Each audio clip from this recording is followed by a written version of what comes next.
मान्य बहन जी इस वक्त बहुत भारी पीड़ा में, चूँकि देखिए जितने हम पीड़ा में, हमसे ज़्यादा मान्य बहन जी पीड़ा में, चूँकि मान्य बहन जी इस सूबे की 4 बार मुख्यमंत्री रही हैं। ऐसी उम्मीद और ऐसा कभी सोच नहीं सकती थी जो रिजल्ट आया है, इसलिए पीड़ा बहुत ज़्यादा है। और सुनिए एक चीज़ और मैं बता दूं, जो लोग मान्य बहन जी को कहते हैं, कुछ लोग व्हाट्सएप पर और उस पर लिखते हैं, उनसे ज़्यादा मैं ये पूछना चाहता हूं कि मान्य बहन जी ने जिस समाज की बात करते हैं, मान्य बहन जी ने इस समाज को मान सम्मान और स्वाभिमान के साथ जीना और रहना सिखाया है। इसलिए उस नेता के प्रति इस तरह की बातें करना किसी का वो शोभा नहीं देता है। वो केवल अपने समर्पण के प्रति, अपनी भावनाओं के प्रति देखें, आकलन करें केवल। लेकिन आप लोगों को नहीं लगता आपने उनको मौका दे दिया? जो लगातार बहन जी को गाली देते थे, अब उनको मौका मिल गया और लगातार हमलावर हो रहे हैं। नहीं, वो देखिए, ये जब कुछ कोई परिवार कमज़ोर होता है तो कुछ चीज़ें ऐसी निकल कर आती हैं, उनसे ज़्यादा फ़र्क नहीं पड़ता। लेकिन हमको उनका जवाब देने के बजाय बोल करके उनको करके दिखाने की ज़रूरत है, तो हम समय आने पर करके दिखाने में विश्वास रखेंगे। आपको नहीं लगता मान्यवर साहब के नारे पे ही चलना पड़ेगा, तभी पार्टी जीवित होगी? बिल्कुल बिल्कुल बिल्कुल बिल्कुल, उस पर भी चलना पड़ेगा। और दूसरी बात, बहुजनों के साथ साथ एक चीज़ और देखनी पड़ेगी आपको कि मान्यवर साहब ने के जिंदे और मान्यवर काशीराम साहब ने ही जो सर्व समाज की बात कही थी, वो मान्यवर काशीराम साहब ने ही कही थी। और उन्होंने ही कई एमएलए, कई एमपी और बड़े सारे राज्यसभा के सदस्यों को मान्य बहन जी से कह करके मान्यवर काशीराम साहब ने बुलवाया था, जिसकी वजह से अब जब समय आएगा तो फिर भी राज्यसभा जाएंगे। समय परिवर्तनशील है, समय बदलता रहता है, तो समय का है। को भी जिम्मेदार ठहरा रहे हैं नहीं, देखिए इस बात से मैं कतई सहमत नहीं हूँ कि सब लोगों की सामूहिक जिम्मेदारी है, एक आदमी की जिम्मेदारी नहीं है। सबको मिलजुल करके काम को मजबूत कर। ब्राह्मणों ने अपना नेता नहीं स्वीकार किया, ये स्वाभाविक है कि नहीं स्वीकार करा। उनको अपना क्षेत्र में मैसेज देना चाहिए, अपने लोगों को जोड़ना चाहिए। अब मुस्लिमों के लिए क्या किया जाएगा? मुस्लिमों के लिए उनको भी भाईचारे के साथ जोड़ा जाएगा। उनके जो नेता हैं उनसे बात की जाएगी, उनसे संपर्क करके सही बातों को उनको बताया जाएगा। जिस वजह से वो गुमराह हुए हैं, उस गुमराह होने से उनको बचा करके और अपनी बात को रखा जाएगा। कई लोगों का कहना है कि जो सांस्कृतिक कार्यक्रम होते थे बीएसपी के, वो भी खत्म हो गए, जिससे समाज जुड़ता था। नहीं, वो सब ऐसा कुछ नहीं है कि वो खत्म हो गए उससे सांस्कृतिक कार्यक्रम के, उससे कोई ऐसी बात नहीं है। बाकी सभी चीज़ें जो जरूरी बदलाव है मान्य बहन जी उनको सबको करने को तैयार है, उन्हें करेंगे। पंजाब से लेके पूरे प्रदेश में लेके सभी प्रदेशों में एक साइकिल पर चल कर इतनी रात दिन मेहनत करके हम सब लोगों के लिए ही उन्होंने जो एक अलग जगाई थी, उसको हम आगे बढ़ाने का काम कर रहे हैं। लेकिन सर अभी के जो नतीजे देखें, लग नहीं रहा कि लोग जाग गए हैं, लगता दोबारा से फिर सो गए हैं सारे लोग। हाँ, लेकिन ये तो चलो जागना सोना लगा रहता है, फिर मेहनत करेंगे, बाबा साहब के सपनों को पूरा करवाएंगे। सर अब क्या रणनीति बनाई है आप लोगों ने आगे? रणनीति तो हमारी नेता बनाएंगी, जो नेता हमारी रणनीति बनाएंगे उसका हम पालन करेंगे, उसी पे आगे काम करेंगे। किसको जिम्मेदार मान रहे हैं इस नतीजों का? देखो बहुत सारी बातें हैं इसमें, जिम्मेवार अभी बहुत सुनने में सारी चीज़ आती है। ईवीएम की भी कमी है, कार्यकर्ता की कोई कमी नहीं, कार्यकर्ता मेहनत कर रहा है और जो कमी रही होगी जो होगी उसमें हम सुधार करेंगे। लेकिन सर समाज में आक्रोश है इन नतीजों को देखकर, बहुत गुस्सा है लोगों। हाँ बिल्कुल, उनका गुस्सा जायज़ है, लेकिन कुछ ना कुछ कहीं कोई कमी हुई है उसको हम सुधार करेंगे और आगे मेहनत करेंगे। बहुत बढ़िया मजबूती के साथ बहन जी को उत्तर प्रदेश की कुर्सी पर बैठाने का काम करेंगे। लेकिन सर लोगों को रणनीति नज़र नहीं आ रही। लोग कह रहे हैं कि जितना आप लोगों ने दाव ब्राह्मणों पे खेला, अगर इतना दाव हम मुसलमानों पे खेलते तो कुछ और ही नतीजे होते। ये हमारी नेता का निर्णय है, नेता जो निर्णय लेंगी, ऐसा नहीं है सब पे ही दाव खेला, सबको सम्मान दिया।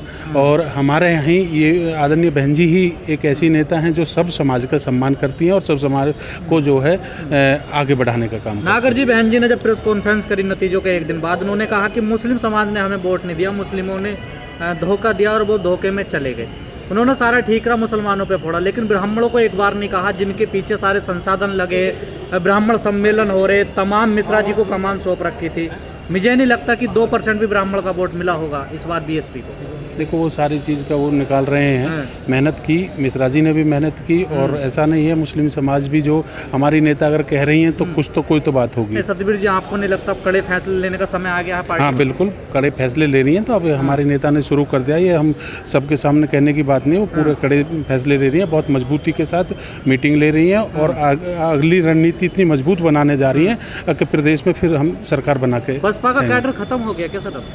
नहीं, कैडर कोई ख़त्म नहीं हुआ है, कहीं कोई चूक हुई है उस पर हम ध्यान देंगे।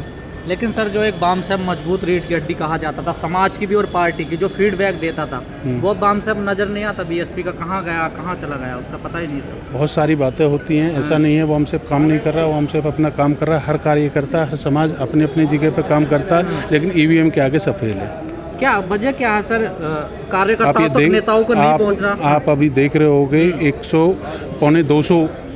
175 जो हैं, 250 हो गए, 175 ईवीएम जो डबल मिली गई हैं, उसमें कार्यकर्ता क्या करेगा ये बताओ तुम। सर ये चुनाव के क्या बाद ब्राह्मण करेगा, क्या करेगा? हम नहीं कह रहे, हाँ। हम नहीं कह रहे, पूरा प्रदेश कह रहा है, सबसे बात करो। ये नहीं कोई बसपा वाले नहीं ये कह रहे हैं, समझे, सब पूरा प्रदेश कह रहा है। 2012 में भी कहा था, 17 में कहा, आप फिर कह रहे हैं, लेकिन बीच में कुछ काम नहीं होता ना ईवीएम को लेकर। अब कहते हैं ये तो सर और पार्टी भी जो है वो सब एक साथ हों जब जाके कोई बात बने। अब वो लोग करते नहीं, बसपा के लिए कहती रहती है, तो उससे रिजल्ट आता नहीं सही। बीजेपी तो यही कहती है जहां आप जीत जाते हैं वहाँ ईवीएम नहीं होती। नहीं, ये बीजेपी तो करती ही वहाँ अपने तरीक़ा से वो करते हैं। और जो आदमी चोरी करता है ना, वो देख के करता है कहाँ चोरी हो सकती है। कार्यकर्ताओं के नेताओं के बीच में दूरी का भी एक ये नहीं, यहाँ का कार्यकर्ता और नेता सब बिल्कुल मिलजुल के काम कर रहे हैं, कोई दूरी नहीं है और बहुत बढ़िया तालमेल मिलाकर के काम। बहन जी का कार्यकर्ताओं से दूर हो जाना ये भी नहीं, बहन जी बराबर जैसे पहले मीटिंग लेती रहती थी, ऐसी कार्यकर्ताओं से आज भी बुला करके। अरे नहीं भैया, नहीं मीटिंग होती है बहन जी से, बहन जी मीटिंग लेती हैं और मिलती हैं और समझती हैं। या जो कोऑर्डिनेटर हैं वही सरबा हो गए सब कुछ।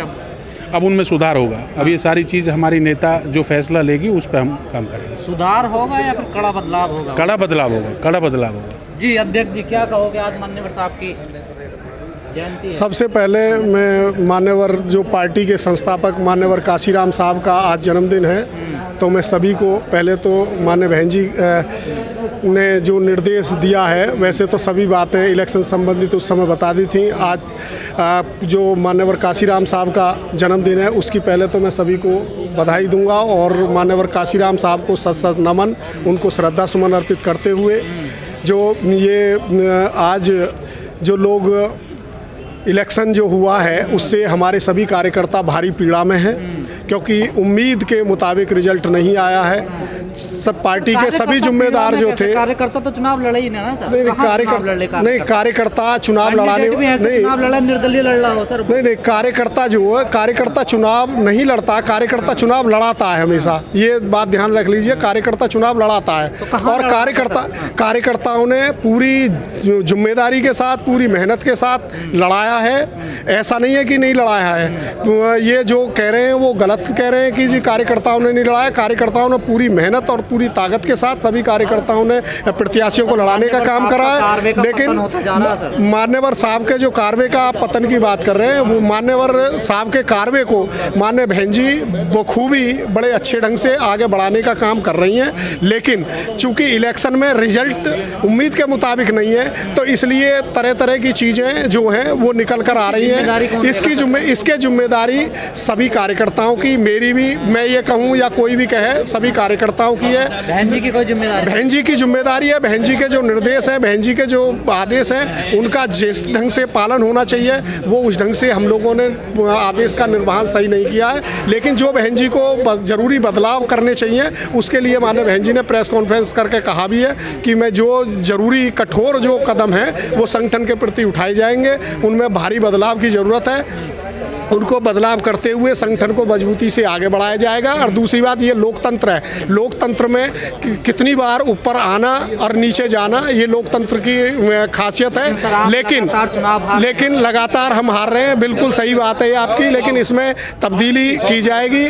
और माननीय बहन जी ने बता दिया है कि इसको जो तुरंत वो तब्दील करेंगे और संगठन में हो सकता है होली के बाद कुछ ना कुछ बदलाव के जो संकेत हैं, मजबूत बदलाव देखने को मिलेगा, जिससे कि पार्टी मजबूत हो, संगठन मजबूत हो और कार्यकर्ता का मनोबल बढ़ाया जाए, कार्यकर्ता को सम्मान मिले, जिससे पार्टी को आगे बढ़ाया जा सके। लेकिन सर कहा जाता है पहले बहन जी सीधे जिला लेवल पर बात करती थी, आप जिला अध्यक्ष गौतम नगर के, तो क्या लगता है अभी भी बहन जी बात करती है? कोऑर्डिनेटर बीच में ये रुकावट आ गई है, ये थोड़ा कोऑर्डिनेटर जो है नहीं, सारे कोऑर्डिनेटर रहा है, ये बात आपकी ठीक है कि कोऑर्डिनेटरों की जो प्रथा है वो ज़्यादा हावी रही है, लेकिन उसका जो खामियाजा है उसका भी कह सकते हैं। बड़ी सारी चीज़ें हैं जिनका माननीय बहन जी अध्ययन कर रही हैं, तो उनमें भारी व्यापक जो बदलाव है वो शायद देखने को मिलेंगे होली के बाद। तो वो सब चीज़ें इसी कड़ी का हिस्सा होगा कि कहीं गैपिंग या कहीं कोई जो बदलाव जो की ज़रूरत है वो तुरंत माननीय बहन जी करने को तैयार है। और